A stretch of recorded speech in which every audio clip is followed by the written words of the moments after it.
I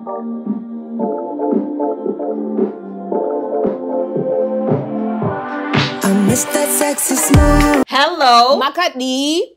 and bonjour. What's good, everybody? It's like Chalk and Cheese, your favorite podcast host, dog. Like, what's going on? We're here on the virtual world because I'm not about to explain myself again. You guys already know the vibes, lockdown and that thing. You know what I mean?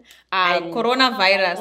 Can we just for 2 seconds? Let's just talk about this phenomenon called coronavirus. We're tired. Haibo, 2 years. We're 2 years of this. Like we're over this it. is me all the time staring at coronavirus. That.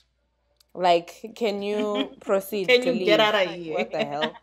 So anyway, so we're the babes who can never be stopped. So don't get it twisted, eh? We're gonna make Keep it it sure moving. we keep it moving no matter what, okay? So anyways, wow, blabbering, who are we? I am your co-host, Otney.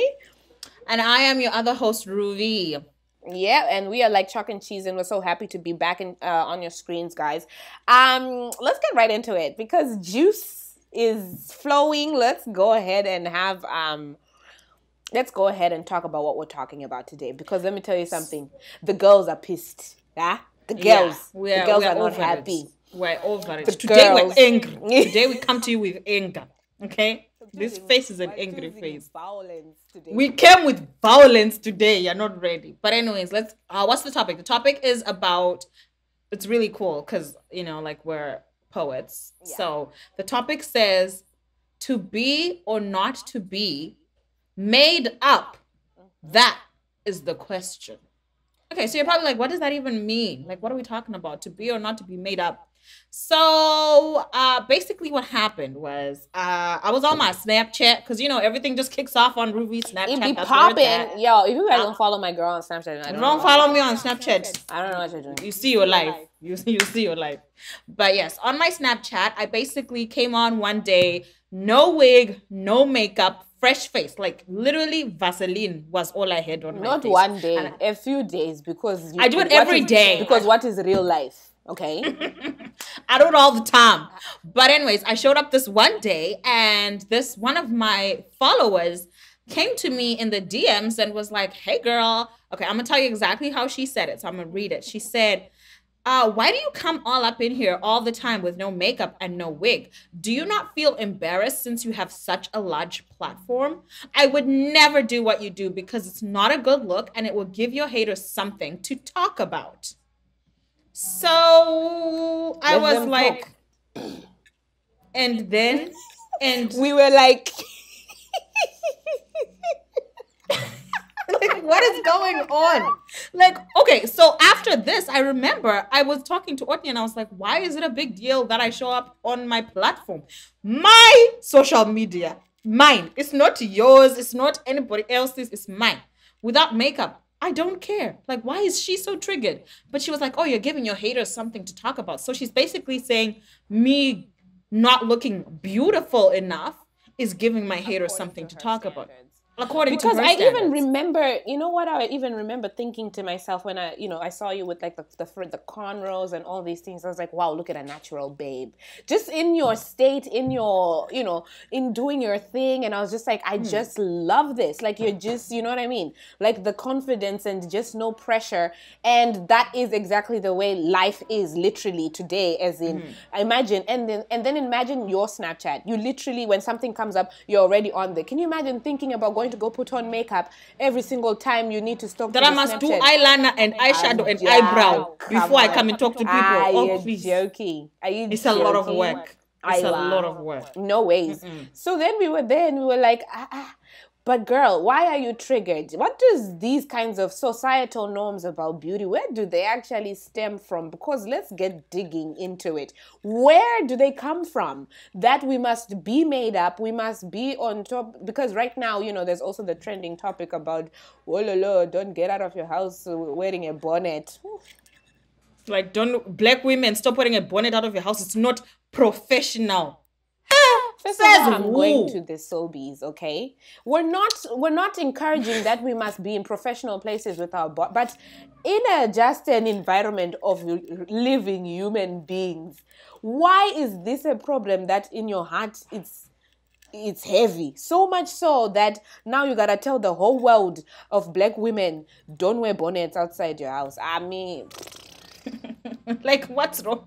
Why can't I even wear my bonnet? Why, when I know my hair's not really looking alright, can't I just put my bonnet on and go to the shops and do what I gotta do? Y'all, if people knew how difficult and complex black, not even difficult, that's not the word, how complex black hair is, you need to take some time to really create it, to really, moisturize it, make it look cute. So sometimes you just got to put a bonnet or a cap or a scarf. Yeah. I also want to wear a scarf and I want to go outside. Like, it's my decision. Like, I want to just be out there in the streets. But no, people don't like it. They don't like it. But what I am finding out is people don't like anything. Whether you wear a bonnet, whether you wear braids, it's a problem. It's not so proper, especially like these days. Talking about you can't do braids like at the office. Well, we can't even. Here's the thing: we can't even have a wig. First of all, we can't even have braids. We can't even have a bonnet because everything is pissing you guys off. Like, what exactly? Okay, what do we do? Just tell us. We can't even shave our heads. We can't do it. None of the above we can't do, because if we do weave, oh, you're trying to be so white, why won't you embrace your natural? Oh, okay, we bring out the natural, we bring out, black African queens braids on deck. Oh, it's not professional. Hey, we shave head. Oh, that's too masculine. Hey, we put on bonnet. Oh, lolo, you're not Ish! What the hell do you want? What do you want? But then this is our question. Like, where did it stem from? Like, what is the standard? You know what I mean? And where the hell did these standards come from, whereby we must to follow? I think, for generations, decades, black women have always been considered the bottom of the barrel. We've always been right at the bottom. It just goes like white men, white women, black men, black women, and all the other races in between us. We are literally at the bottom. Black women are the bottom of the barrel in all regards of life. So what tends to happen is, generationally, for generations, black women especially, have been compared to white women. So our bodies have never been good enough. Initially, remember in the 90s, the ideal American body was a skinny, straight, up and down woman. No boobs, no ass, just straight, boyish looking. That was the ideal body structure for a female. Then black women have always had the hips and the booty and the boobs. Like, we've always just had it. Then you fast forward to the, late 2000s, people started realizing actually breasts are cool. You see all these white women starting to put implants, and there's nothing wrong with modifying your body. I would never bash you for doing that. What I'm trying to say is when it's our natural body, it's not cool. But when white people start doing it, oh, now it's cool. Now it's cool to have some big jugs. Oh, now it's cool to have implants in your ass. Now it's cool to have like some extra hips. But we've had it our whole lives. Why were we never expected? Why were we not the cool ones? And then this happened to Daki Thought. For all of you who don't know who Daki Thought is, she's a very beautiful, dark-skinned, beautiful woman who's a supermodel. And so someone, a newscaster, a news reporter, compared her, literally said this on live news, said, oh, she is the black Kylie Jenner. As in how far? As in, why Kylie Jenner? Why are black women always compared to these Kardashian women? Like, what? Like, yes, they're beautiful in their own regard. Nobody would ever hate on their beauty. But the fact that for us to be considered beautiful, we have to be compared to a white woman is ridiculous. Yeah, like, the standard has to be, okay, yeah, so this would be equivalent to this. Excuse me, no, because first and foremost, like, even if you wanted to compare her, don't do that. You compared her with the wrong one. What do you mean Kylie Jenner? Like, what is the resemblance here? No. There's no resemblance at all. Daki Thought is the tall. She is tall. Oh my gosh. Like, she is like beautiful, just Amazonian just beauty. Gorgeous. Like, wow. Are you Wow. joking? And then now for you to understand what your level of sight is, to understand her beauty, you're gonna say Kylie Jenner. Ah, come on, get the hell out of here. Get out of here, man. Get out of here for real. And so after that, me and Otney had this conversation. We're like, okay, like for us, have we experienced this? Have we had body shaming? Have we struggled with our blackness? Have we struggled with who we are? And for me, I remember my first ever moment of feeling like my skin was less than, my color made me ugly, was in primary school. Also, I'm writing a book. Shout out to my book. Shout out to my friend who's an author. Are you joking? I'm an author now. Hey, anyways, yeah. So I'm writing a book, and it's a memoirs, and I talk about this in my novel about how when I was in primary school, I was in 5th grade, and this girl, I used to go for sleepovers with. So I went to a predominantly white school back home, and I went to the sleepover with all these white girls, and everyone was playing with Barbies before bed. And so I grabbed one of the white Barbies, and this other white girl told me to not play with the white Barbie. I had to play with the only other black doll that was there, which was like, at the time, Barbie, this is like early 90s, Barbie still hadn't finessed the black Barbie. She looked a hot mess. Her hair was horrible. Like, it looked like wool. I was like, I don't want to play with her. She's not cute. But they were like, no, you have to play with her because her skin, and I quote, her skin is as ugly as yours.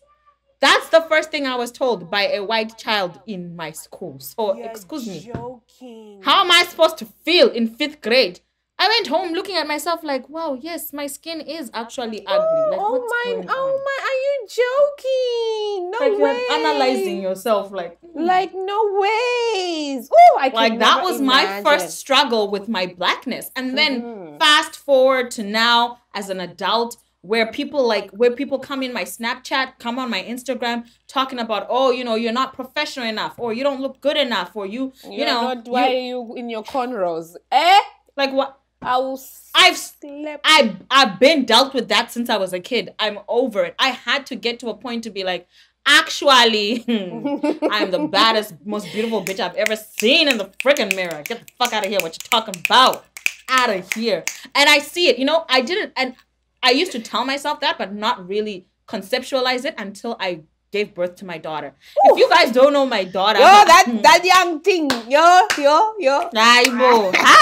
she's going to be something. She's a beautiful She's already girl. Something, okay? She's already a terrorizer, but she's so when I gave birth to that gorgeous specimen, I was like, your children, they're so gorgeous. Like, your kids are freaking awesome, phenomenal little human beings. They're so beautiful, both of them.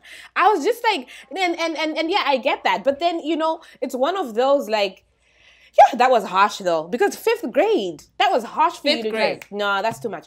But then then imagine this is even in the country, like you're in Zimbabwe at that time, right? And this is a country where obviously majority of us at that time in that place, like we're black and all of these things. So it's one of those, like, I didn't necessarily have to deal with all of that when I was about the race thing, but I dealt more so with like the body thing. So here I am, like I developed quite quickly, like in life and stuff like this, like hips on deck, boobs, blah blah blah. By 5th grade or something, like I was fully, matured and stuff like that. And it was one of those, like, for the longest time, like I would wear like baggy clothes because I was just not confident enough, like in myself, because in my head I already was tapping into, and I don't know where I was getting the feeding in from, you know what I mean, as a young girl. And I was obviously on the like heavier side. Like if you guys see me, like I'm not a slim something. I am, voluptuous. I got some meat on me and I love it now. But at that time, it was one of those, like, I don't know where it had already tapped into. Maybe it was watching TV, maybe it was whatever, but I would notice that I'm not a slim young something, you know what I mean? I'm more on the heavier side, and then that all brought my confidence down to, like, I would be wearing baggy clothes because I'd want to hide away. I would want to hide away my hips. I would want to hide away, like, just everything, because I'm just like, I'm not beautiful, you know what I mean? And then you come here, and then growing up, obviously, like I had to build on that. I had to build on what that looks like in terms of, like, building my self-confidence and all of these things. Like I had already built like a good significant amount of self-confidence by the time I came to Canada. And then, but at a point in time where it went through the roof, where even my head was because I was like in it. I was in me. I was like, no, Otney. Like, I'm that girl who, even my sister, she's sick of me at these days. She'll be like, I go, and then I'm like, before I'm heading out and I look cute, I'm like, woof! I look myself in the mirror, I'm like, well, hello, girl. You got it going on. But for me, it was like when I actually was scouted out by a modeling agency here in Canada. And the lady, shout out to Solita, love you, girl. But, you know, scouted me and was like, I want you to be like part of the models that, you know, model for us and stuff like that. And in my head, I was like, hey, model, which one? She's like, you've got something, you've got, you know, like, you've got the walk, you've got this. So I was like, that's crazy, because no, I cannot be a model. Have you seen me? First of all, me and Ruby, people were always talking about this. We are short. Okay, we are very small. We are at the bottom of the barrel of the height of we height. Can't reach things that we are can't. here. Yeah, Yeah, it's too tall. we're ridiculously we're short. You know what I mean? So it was one of those. I just looked at her like, "Are you joking? Like, no ways." And she was like, "I'm serious." And I was like, "Okay." So I tried it out. All of these things, did auditions and all of these things. And when I tell you, she was just good at feeding me to like let me know, like, you can do it, and my confidence kept on boosting. And then now, boom, I'm walking for fashion shows, I'm walking for different designers, and I'm just like, wait a minute, I am that bitch. But it was one of those, like, I couldn't even imagine myself being a model, right? But I was like, once I got my groove, I was like one of the baddest in the town, babes, because I'd be on that stage, I'm walking the runway, and you couldn't tell me anything. And up to today, you can't tell me anything. I'm sorry. Like, you can try, but you can't. But then this is the thing, right? For that moment, I was really fighting with myself, saying, well, this is not possible, but why not? You know what I mean? But because we already had this, like, in our brains of what society tells us is the pretty, is the beautiful, is the one, right? But then, no, not anymore. Like, stop doing that to people. Like, for instance, your situation. Don't project yourself. Like, what do you think that is? That's more so of a projection. That's her own insecurities. Because if she says, I would never, that means that you feel the need to constantly have a full face of makeup or your hair laid for the gods to even show your face in public. And to me, that's like, okay, girl, that's just sad, because you don't embrace your own beauty. You don't embrace. And let me tell you guys something. I will never call someone ugly, because God makes no mistakes. The God we serve made everybody in his image, and you are fabulous, honey. So I never say anyone is ugly. So for me, it's like, you just don't know how beautiful you are, because societal standards about beauty are different from who you are. But it doesn't mean you're ugly. It just means that people don't see you as beautiful, but you should believe you're beautiful, because once you tell yourself that, you portray it in your charisma, in your personality. Yeah. Like, I had to stop, because at one point I remember when I was like fresh in Canada, I would like constantly I didn't even have a sense of like my identity. I would try to dress like other people. Yeah. I would try to talk like other people, because I was just like, I need to figure out who I am. But then at some point I was like, no, I am a loud ass motherfucking bitch who talks too much, who has way too much self-confidence and thinks she's the baddest thing in the world. And it is who I am. And I embrace it and I take it and I'm fine. And everywhere I go, drink it. If it's not a cup of tea, leave it alone. Leave me alone. Exactly. And it is what it is. There are some people who just need to live in their truth. And once you embrace your truth, your true beauty comes out. Because also, ugliness isn't always about your facial features. Ugliness is about what's inside. You are ugly because of what's inside. Your actual being inside is so ugly that when you come out into the public, people see you as ugly, because what you say is ugly, what you do is ugly, and then people are like, munaga shata, you know what I'm saying? But it's like, you're not an ugly person. You could just be so much more beautiful if you just let all this shit go, honey. Like, literally. My friend is preaching to you guys today. Take it or don't take it. That's your business. That's your business. But she's stating facts right now, because, like, listen, you come out, we're going to see the nastiness, or we're going to see the beauty that is within. So it is what it is. So it's one of those, what is a resolution, if we were to even have a resolution? conversation, my girl. Because at the end of the day, it's one of those, what this is showing us is, guys, work on yourself, eh? Before you come out in these streets and want to talk to people sideways, work on yourself. Work on yourself, work on your damn self before you can come to me.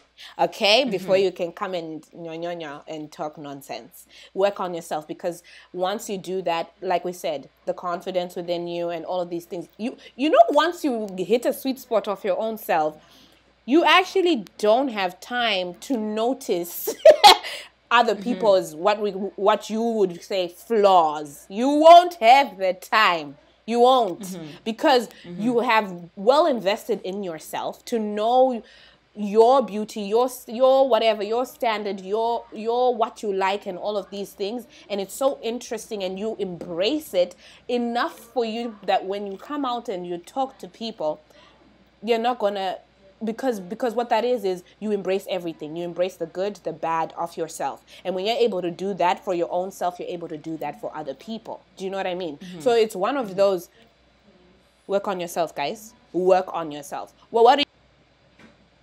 I honestly think, you know, for too long, like I said, Black women have been pushed to the bottom of the barrel. And I can honestly say the darker the berry, the sweeter the juice. Facts.